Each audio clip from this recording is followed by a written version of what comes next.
Welcome back. ખાસ લગ્ન નોંધણી અધિકારીની કચેરીએ વિશેષ પોલીસ બંદોબસ્ત અમદાવાદમાં ગોઠવાયો છે. હિન્દુ યુવતી અને મુસ્લિમ યુવકના લગ્નની આશંકાને પગલે બંદોબસ્ત. બજરંગ દળ અને વીએચપીના કાર્યકરો પણ ખાસ લગ્ન અધિકારીની કચેરીએ પહોંચ્યા. બપોરે 1 કલાકે લગ્ન નોંધણી અધિકારીએ સમય આપ્યાની માહિતી છે.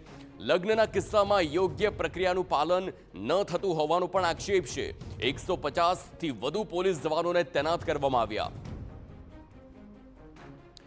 તો 150થી વધુ જે પોલીસ જવાનો છે તેમને તૈનાત કરવામાં આવ્યા છે, કારણ કે અમદાવાદમાં ખાસ લગ્ન નોંધણી અધિકારીની કચેરીએ જે પ્રકારે પોલીસ બંદોબસ્ત છે, હિન્દુ યુવતી અને મુસ્લિમ યુવકના લગ્નની આશંકાને પગલે આ બંદોબસ્ત ગોઠવવામાં આવ્યો. બજરંગ દળ અને વીએચપીના કાર્યકરો પણ ખાસ લગ્ન અધિકારીની કચેરીએ પહોંચ્યા છે. બપોરે 1 કલાકે લગ્ન નોંધણી અધિકારીએ સમય આપ્યો હોય તેવી માહિતી પણ સામે આવી. લગ્નના કિસ્સામાં યોગ્ય પ્રક્રિયાનું પાલન ન થતું હોવાના પણ આક્ષેપ છે. 150થી વધુ પોલીસ જવાનોને તૈનાત કરવામાં આવ્યા છે.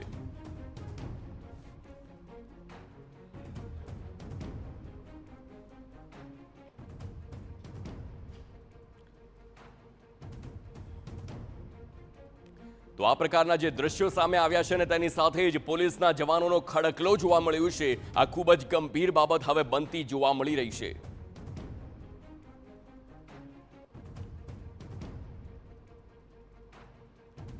જે પ્રકારના હાલ સમાચાર સામે આવ્યા, બજરંગ દળ અને વીએચપીના કાર્યકરો પણ ત્યાં પહોંચ્યા છે. બપોરે 1 કલાકે લગ્ન નોંધણી અધિકારીએ સમય આપ્યો હોય તેવી માહિતી છે. તો આખી જે ઘટના છે તેમાં સંવાદદાતા રોનક વર્મા પાસે જઈએ, તે લાઈવ જોડાઈ ગયા છે અને તેમની પાસેથી જ વધુ વિગતો મેળવવાનો પ્રયાસ કરીશું. રોનક, આખી ઘટનાની વાત કરવામાં આવે, 100 પોલીસ જે કર્મચારીઓ છે 150 તેને ખડકવામાં આવ્યા છે, તે ખૂબ જ મોટી વાત છે. આખી જે ઘટના શું છે, કારણ કે મુસ્લિમ યુવક અને હિન્દુ યુવતીની આખી જે વાત થઈ રહી છે, વધુ વિગતો આપો ડિટેલમાં.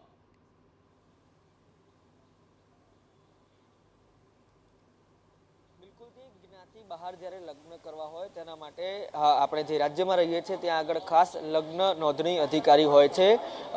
વધુ ડિટેલમાં વાત કરીએ તો જે મારી પાછળ આપ દ્રશ્ય જોઈ રહ્યા છો તે ખાસ લગ્ન નોંધણી અધિકારી છે, તેની કચેરી છે અને અહીંયા જે એક પ્રક્રિયા અનુસરવાની હોય તે પ્રકારનો એક ઘટનાક્રમ છે.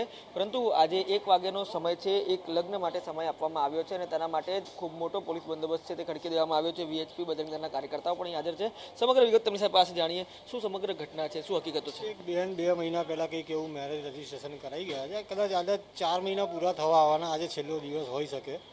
અને એવી માહિતી છે કે 2 મહિનાથી એ બેનને નારી સંરક્ષણ ગૃહમાં રાખેલ છે અને પોલીસ પ્રોટેક્શનમાં યા તો હાઈકોર્ટના કોઈ ઓર્ડરથી એમને અહીંયા લઈને આવવાના છે, યા તો ભાઈ એમ સૈયદ સાહેબ જે અહીંયાના રજિસ્ટ્રાર છે એમને માહિતગાર કરીને એમને આ વિષય ઉપર ધ્યાન આપવાનો વિચાર કરી અને અહીંયા લઈને આવવાની વાત ચાલી રહી છે. અને અંદાજે અહીંયા એક એસીપી, 2 પીઆઈ, 10 જેવા પીઆઈ અને 200 જેવો પોલીસ સ્ટાફ અહીંયા ગોઠવી દેવામાં આવ્યો છે. અમારી ખાલી એટલી માંગ છે કે આવા આંતરિક લગ્ન થતા હોય એ ટાઈમે તેની નોંધ રજિસ્ટ્રાર ઓફિસની બહાર ઓછામાં ઓછી ચોંટાડવી, તો તેના મા બાપ સુધી આ માહિતી પહોંચે. ચોક્કસથી આ પ્રકારે જે યોગ્ય પ્રક્રિયા છે તેનું અનુસરણ નથી થયું. બીજી તરફ હું આપને જે પોલીસ બંદોબસ્ત ગોઠવવામાં આવ્યો છે તેના પણ દ્રશ્યો બતાવીશું. આપ જે દ્રશ્યમાં જોઈ રહ્યા છો, જે પીઆઈ કક્ષાના અધિકારી છે તેઓ સતત અહીંયા જે નજર છે તે રાખી રહ્યા છે. કાયદો અને વ્યવસ્થાની પ્રશ્ન ન સર્જાય તેના માટે પણ એક નજર છે તે રાખવામાં આવી રહી છે. બીજી તરફ જે સમગ્ર કોર્ટ સંકુલ છે તે કોર્ટ સંકુલ જે જુદા જુદા પોલીસ સ્ટાફથી હાલ ઘેરાયેલો છે તે જોવા મળી રહ્યો છે. આપ સીધા જ દ્રશ્યો જોઈ રહ્યા છો. ખાસ લગ્ન નોંધણી અધિકારીની જે કચેરી છે તેની આસપાસના પરિસરના કે જ્યાં આગળ લગભગ દરેક ખૂણે પુરુષ પોલીસ, મહિલા પોલીસ છે તેમને ખડકવામાં આવ્યા છે અને કોઈ પણ પ્રકારે કાયદો અને વ્યવસ્થાની પરિસ્થિતિને લઈને જે પ્રશ્ન ન ઊભો થાય તે પ્રકારની હાલ સાવચેતી છે તે રાખવામાં આવી રહી છે. આ તમામ બાબતો વચ્ચે આ કોર્ટ પરિસર અંદરની વાત હતી. અમે કોર્ટ પરિસર બહાર પણ આપને બતાવવા દઈશું કયા પ્રકારે જે સુરક્ષા વ્યવસ્થા છે તે ગોઠવવામાં આવી છે. આ ખૂબ સામાન્ય વાત નથી, એટલા માટે કેમ કે એક લગ્ન કરાવવા તેના માટે એક એસીપી, લગભગ 5થી વધુ પીઆઈ સહિતનો જે 200થી વધુનો જે પોલીસ સ્ટાફ છે તે ખડકી દેવામાં આવે છે. આપ દ્રશ્ય જુઓ. કોર્ટ પરિસરની બહાર મુખ્ય રોડ ઉપર તમામ જગ્યા ઉપર જે પોલીસ સ્ટાફ છે તે તૈનાત કરી દેવામાં આવ્યો છે, એટલે કે કોઈ પણ પ્રકારે ઘર્ષણની સ્થિતિ ન સર્જાય.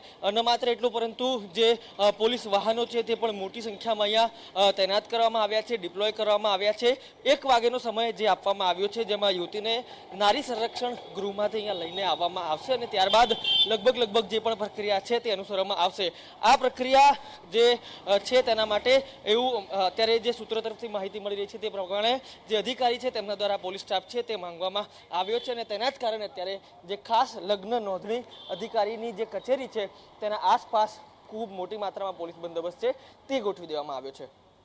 રોનક, જે પ્રકારની ઘટના બની છે તેની આગળ પણ અપડેટ્સ આપતા રહેજો. હાલ આભાર સમગ્ર માહિતી બદલ. તો હવે જોવાનું એ રહેશે કે 1 વાગ્યાનો જે સમય આપવામાં આવ્યો છે તે સમયે શું થાય છે. આખી પ્રક્રિયા પર પણ સૌ કોઈની નજર રહેશે, પરંતુ સૌથી મોટો સવાલ અને સૌથી મોટી વાત એ છે કે એક લગ્ન નોંધણી માટે થઈને 200 પોલીસ કર્મચારીઓ જેટલો ખડકલો કરવામાં આવ્યો છે